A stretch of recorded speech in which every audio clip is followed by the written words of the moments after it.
A nationwide coalition of organizations and concerned individuals is formed to ensure the democratic rights of the people are upheld and to prevent candidate Rodrigo Duterte from taking a hold at the presidency.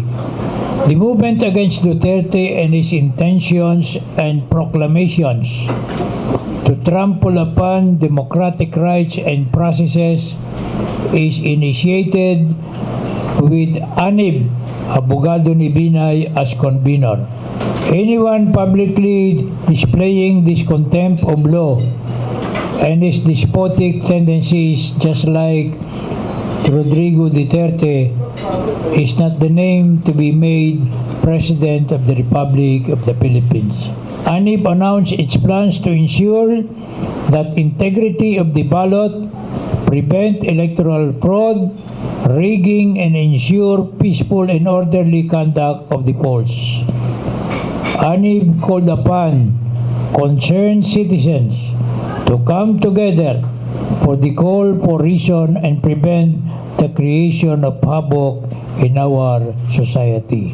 Kami ay nababahala din sa kinabukasan ng ating bansa kung ang ating mga mamamayan ay nalilinlang, nalilihis at namamanipula sa maraming pamamaraan na panluloko, pangsinungaling ni Duterte. Nakita naman natin na ang pamamaraan na ginagawa ni Ginoong Duterte para niya makumbinsi ating mga botante ay sa pamaraang tahasan kung sasabihin panluloko.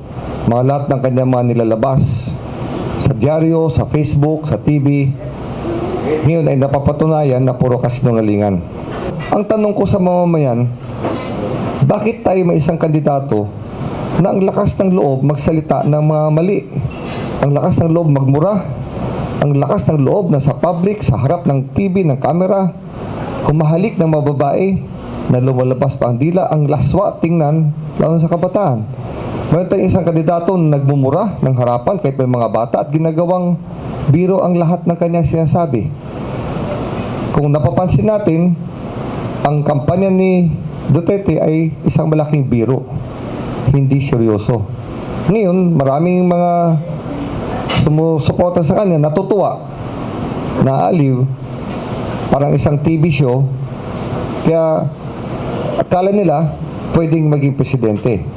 Kaya obligasyon at posibilidad ng ANIB at ng bawat isa sa atin na nakakaintindi na kailangan ipaliwanag natin, ipamulat natin sa mga mamamayan na hindi ito TV show, hindi ito biro. Makita mo na ito isang taong hindi natatakot gumawa ng masama. Pero kami sa Abogado ni Binay, como kami mga abogado, kami ay nababahala dahil rule of law tayo eh. Kahit anong sabihin natin, kailangan natin panindigan at magtiwala sa batas. Ito kay Duterte, malinaw ang mga ebidensya. Nandyan at hindi gawa-gawa, hindi invento. Hindi pareho kay Vice President Binay na wala namang napatunayan at puro alegasyon, madaming pinakitang dokumento, puro dekorasyon lang naman mga yun. Ito kay Duterte, hindi dekorasyon ang ebidensya. Totoo. So, sino ngayon dito ang corrupt? Sino dito ngayon ang nanluloko sa bayan? He's a big joke. No? Duterte is a big joke. Sinasabi na niya lahat sa atin yung gusto niya na mangyari. Not unimaginable things. No? Scary scenarios. Pero ang nakakalungkot po ay marami pa rin ang naniniwala sa kanya. And in fact, if we go by the survey, he seems to be in front of the survey, among the presidential candidates. Kaya ang mga tao, kailangan nating gisingin, no? From a long stupor. Kasi mukhang na-hypnotize tayo eh. Believing in this guy. Now, he said hindi siya magnanakaw, he just kills people. Now, lumalabas he is a big thief, no? He has unexplained wealth in billions of pesos.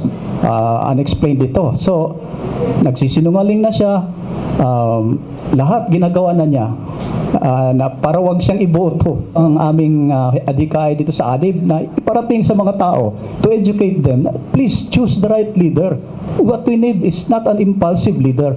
We need somebody who is sober, who is reasonable, who is calm, who has the wisdom, He's like a father, no, to the Filipino people.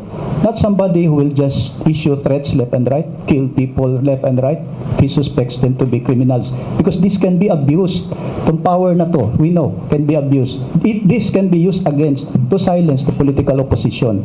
Darating ang araw na hindi na natin makriticize si Duterte because we are so afraid na somebody near us might belong to the Davao Death Squad at di ba, mangingilag na tayo magsalita. Imbis na may freedom of expression na tayong nakamit natin sa EDSA Revolution, babalik ulit tayo dun sa dark years of martial law.